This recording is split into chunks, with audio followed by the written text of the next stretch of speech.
Docteur Succès Masra, aussi difficile qu'a été le combat de Nelson Mandela, pensez-vous que 3 ans après son décès, la génération actuelle peut véritablement la perpétuer? Parce que lui-même, il le disait, qu'une vision non suivie d'action peut déboucher, ne débouche sur rien.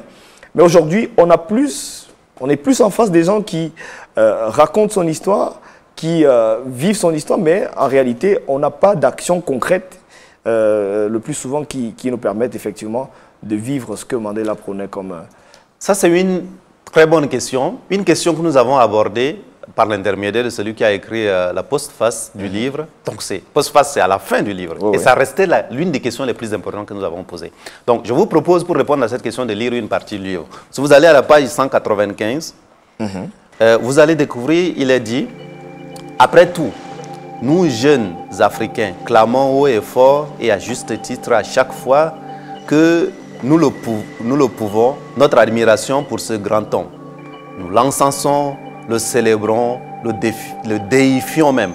La seule chose que nous évitons soigneusement de faire, c'est de nous en inspirer. Mais ce n'est pas un hasard. À force de le glorifier, nous l'avons déshumanisé. La déification de Madiba l'a éloigné de sa condition humaine. Et plus loin, il a dit que nous, jeunes Africains, éduqués et privilégiés, prétendons vouloir transformer notre continent. Nous prétendons suivre l'exemple de Madiba, mais la vérité est que tous les jours, nous offensons sa mémoire. Pas tant parce que nous faillons, mais parce que nous abdiquons. Parce que consciemment, nous choisissons le chemin de la facilité, le chemin du confort, du médiocre calcul tactique. Parce que pour nous, rien n'est jamais grave. Tout peut se comprendre.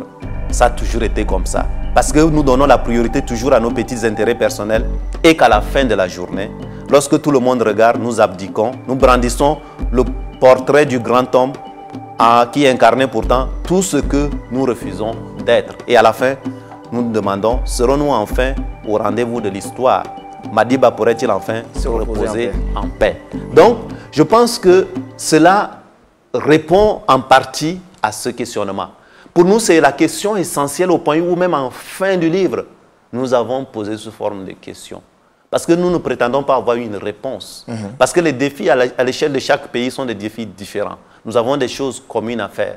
Mais chacun doit pouvoir identifier des solutions spécifiques à chaque société, à chaque pays. Il faut avoir conscience de ces choses-là. Et répondre à cette question finale, c'est le défi qui est lancé à nous, jeunes générations africaines, qui devons faire partie des futurs décideurs de notre monde. Parce que, qu'est-ce qu'un grand leader à l'échelle du Cameroun, du Tchad, du Niger, de la Côte d'Ivoire, du Sénégal, s'il ne fait pas partie des gens qui prônent un certain nombre de principes dans lesquels tout le monde peut se retrouver, y compris à l'universel. Merci à vous, Succès Masra, docteur, d'être passé sur ce plateau de Voxbooks.